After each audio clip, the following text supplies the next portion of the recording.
bongola, bongolanga ye, bongolanga, mabe etondi, kati nanga, bongolanga.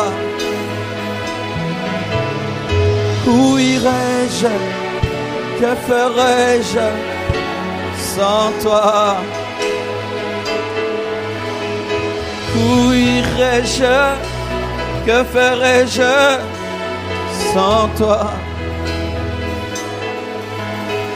Où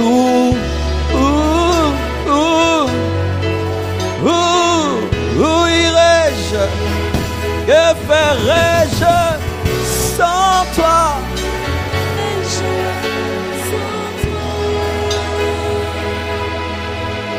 Que serait mon histoire si on m'enlevait Jésus? Que serait mon histoire si on m'enlevait Jésus? Si c'était à refaire, moi je choisirais Jésus.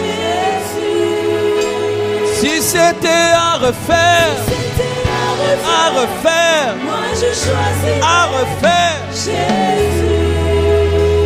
Natiela yo motema,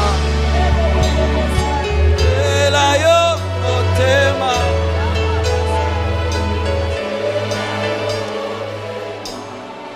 Fais ce que l'Esprit te dit de faire. C'est un culte spécial. Il y a une onction spéciale à ce second culte. Oh, Natiela yo.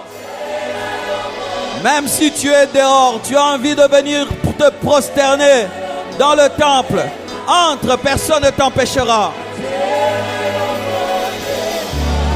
Motema, Motema, Motema,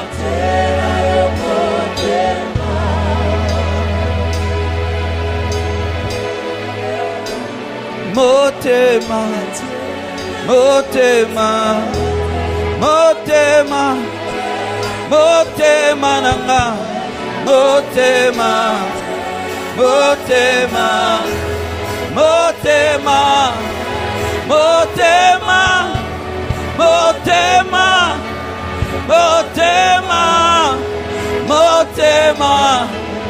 Motema, Motema, Motema, oh Motema, Motema, Motema, Motema, Motema, Motema, Motema, Motema, Motema,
Zindo na yo e, namo zindo na yo,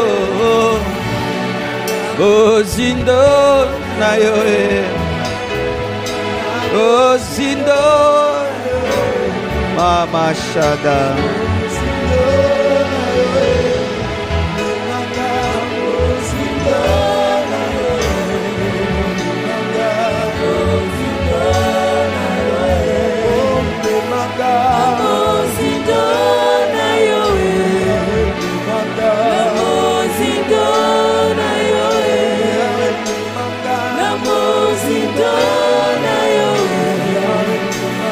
Namo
Alléluia. Dans ce second culte, je ne veux pas prêcher ce que j'ai prêché au premier culte. Car lorsque je suis monté sur cette estrade, j'ai reçu un message prophétique sur vous. Je donnerai un autre jour l'enseignement que je devais donner ce matin. Je vais vous parler pendant 20 ou 10 minutes. Ce sera tout.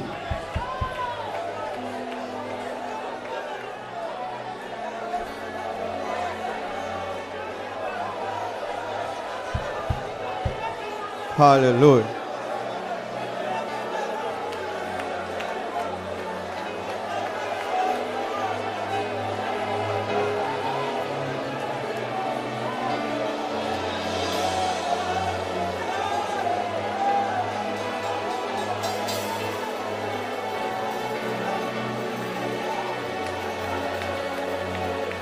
Le Seigneur m'a parlé. Pendant les moments d'adoration, il m'a donné ce passage. Dans Matthieu 11, versets 20 à 21.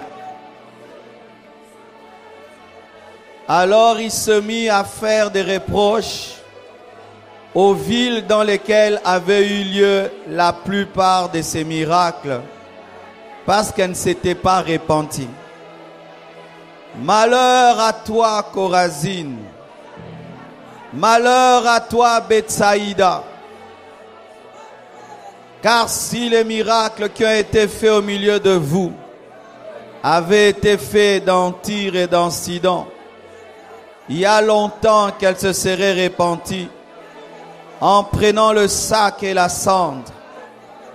C'est pourquoi je vous l'ai dit, au jour du jugement, Tyr et Sidon seront traités moins rigoureusement que vous. Et toi, Capernaum, seras-tu élevé jusqu'au ciel? Non, tu seras abaissé jusqu'au séjour de mort. Car si les miracles qui ont été faits au milieu de toi avaient été faits dans Sodome, elles subsisteraient encore aujourd'hui. C'est pourquoi je vous l'ai dit, au jour du jugement, le pays de Sodome sera traité moins rigoureusement que toi.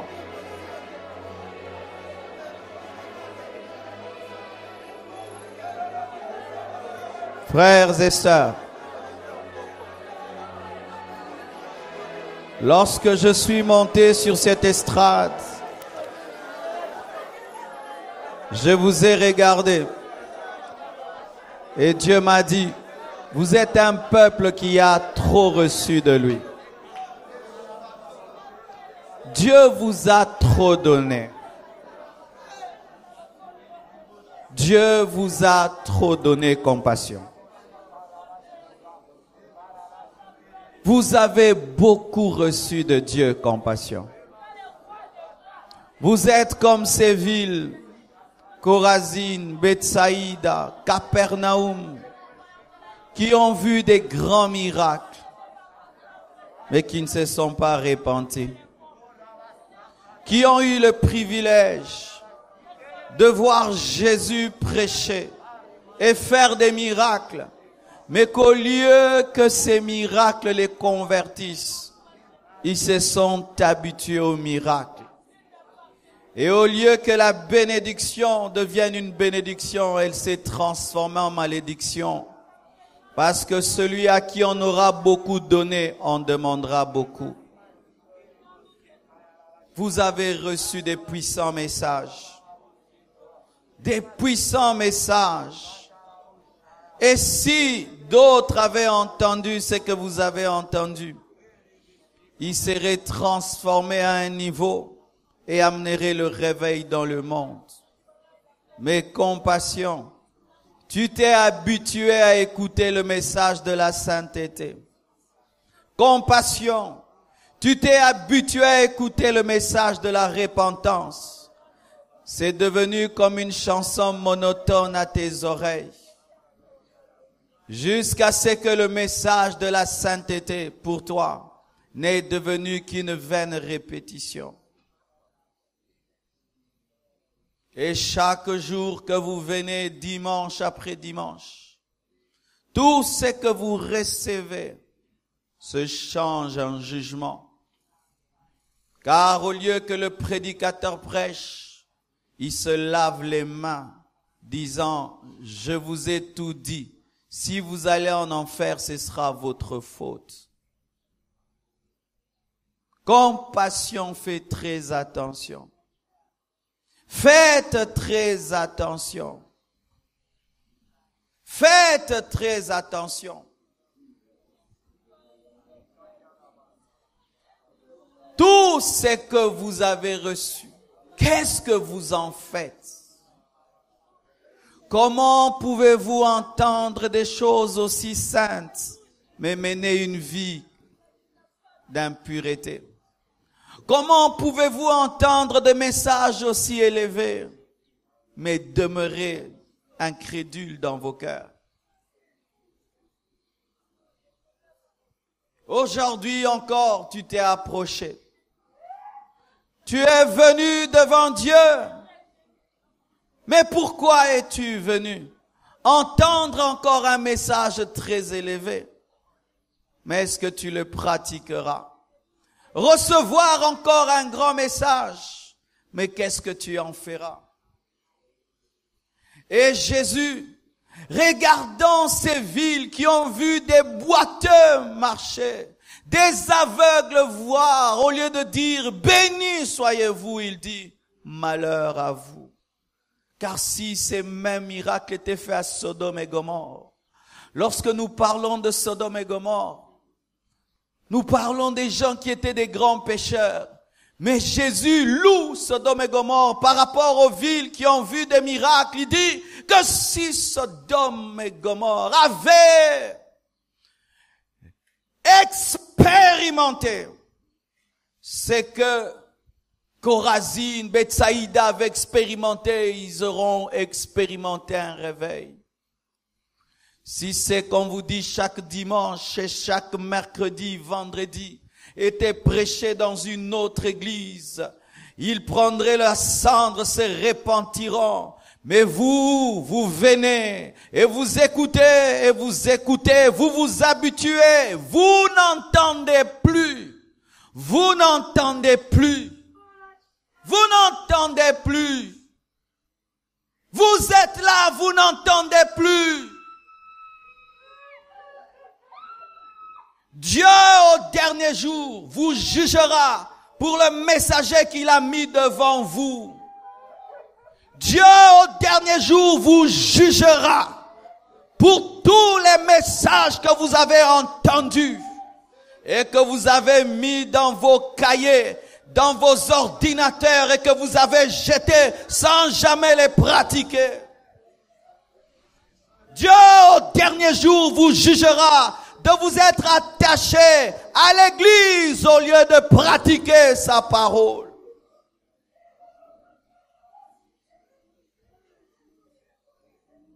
Voici ce qui arrive. Comment des hommes peuvent voir des malades être guéris, des paralytiques marcher mais rester insensibles? Comment est-ce que des hommes peuvent expérimenter la puissance de Dieu, mais leur cœur reste dur? Comment des hommes peuvent entendre la parole prêchée puissamment, mais demeurer dans leurs péchés, leurs iniquités?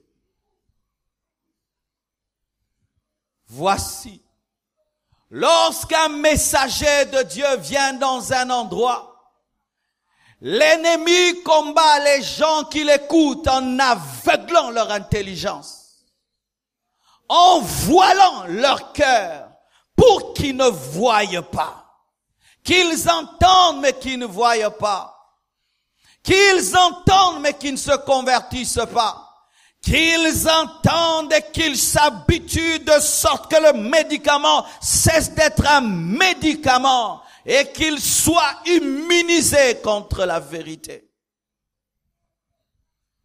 C'est pourquoi, frère, aujourd'hui ma prière est que Dieu déchire ce voile ce voile qui est dans vos yeux, qui vous amène à vous approcher de l'eau mais ne pas boire cette eau, de vous approcher du feu mais de ne pas entrer dedans, d'apprécier la nourriture mais de ne pas la manger, d'apprécier le message mais de ne pas le pratiquer, d'aimer la vie qui est présentée mais de refuser d'y entrer.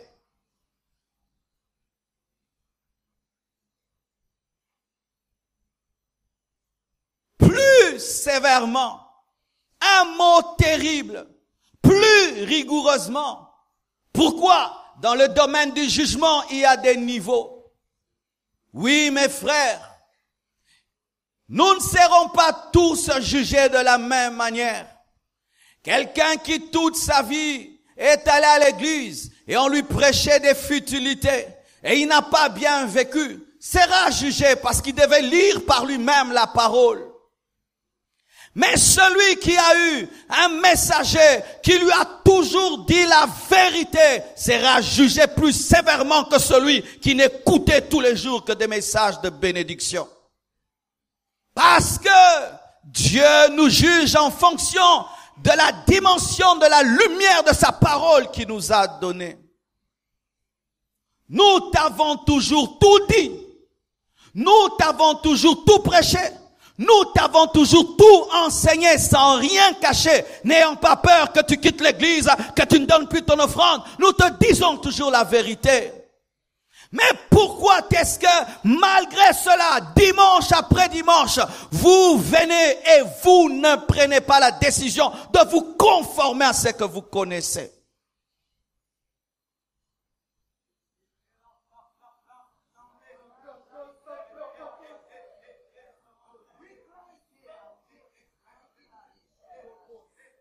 Parce que vous pensez que c'est un homme qui prêche ici. Parce que vous croyez que c'est un homme qui prêche ici. Parce que vous croyez que c'est la parole d'un homme, un homme dur, un homme qui aime des choses compliquées, qui aime toujours vous déranger. C'est pourquoi vous pensez que c'est moi qui parle. Le Dieu du Sinaï est descendu à Moïse. Et Dieu, pour te parler, entrera dans un homme. Si tu attends qu'il y ait un feu qui te parle ici, tu te trompes. C'est Dieu qui parle. C'est pourquoi la Bible dit, vous regardez mais vous ne voyez pas. Vous entendez mais vous ne comprenez pas.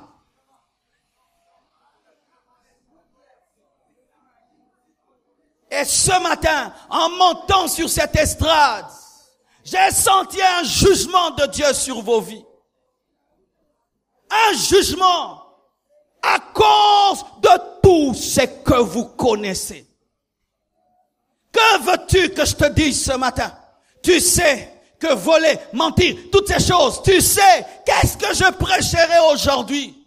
Vous connaissez. Pourquoi n'obéissez-vous pas à la vérité que vous connaissez déjà? Pourquoi n'obéissez-vous pas à la connaissance que vous avez déjà? Pourquoi vous ne pratiquez pas ce que vous connaissez déjà? Parce que vous connaissez.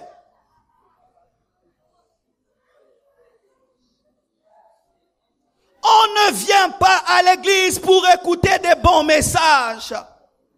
On ne vient pas à l'église pour plaire au pasteur. On vient à l'église pour recevoir la vérité et la pratiquer.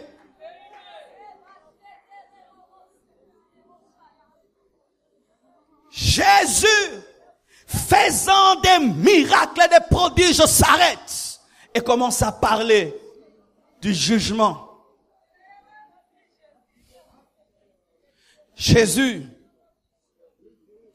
parle du jugement, parle des derniers jours. Les derniers jours arrivent où chacun de nous se tiendra devant Dieu. Tu te tiendras devant Dieu. Tu te tiendras devant Dieu un jour.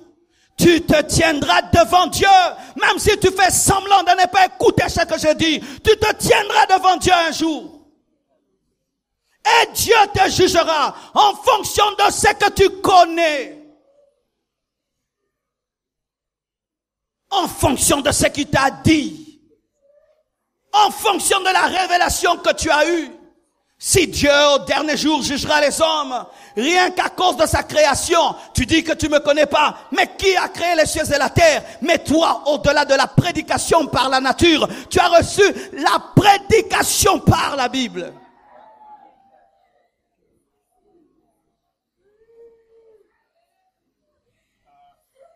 Cet esprit-là, qui endurcit ton cœur, est plus dangereux que l'esprit de la sorcellerie. Cet esprit qui fait que tu t'habitues à la parole est plus dangereux que l'esprit de la magie. Cet esprit qui fait que tu fasses que le prédicateur devienne comme ton ami, comme un gadiadia qui te fait rire, est un esprit plus dangereux que l'occultisme.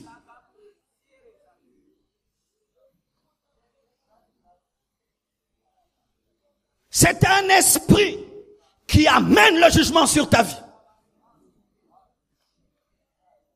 De sorte que ce qui devait te faire vivre, c'est ce qui te tue. De sorte que ce qui devait te bénir, c'est ce qui te maudit.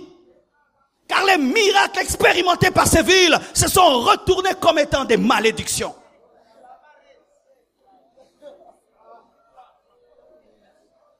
Ne vous glorifiez pas d'avoir un pasteur qui prêche bien. Je n'en ai pas besoin. Je n'ai pas besoin. Je veux que vous changiez. Que vous pratiquez ce que j'enseigne. Au lieu d'aimer les prédications, de partager les prédications.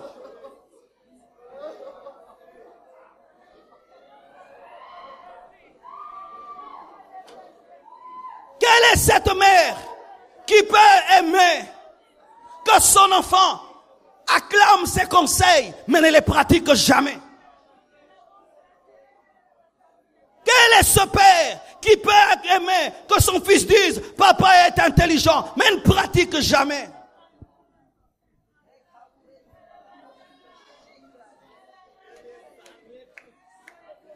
Si d'autres avaient reçu ce que tu reçois, il y a longtemps qu'ils auraient changé.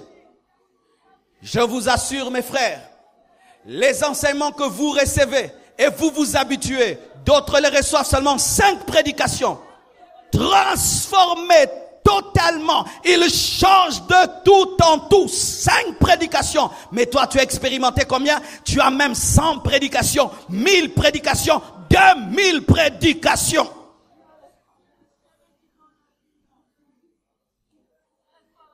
Je lave mes mains. Je lave mes mains. Si l'un de vous va en enfer, ce ne sera pas ma faute. Si l'un de vous va en enfer, ce ne sera pas ma faute. Je t'aurai présenté la vérité. Tu sais pertinemment que sans la sanctification, personne ne verra Dieu. Tout le monde ici le sait. Tu sais que Dieu est la priorité. Tout le monde le sait. Tout le monde le sait. Mais pourquoi tu ne le fais pas?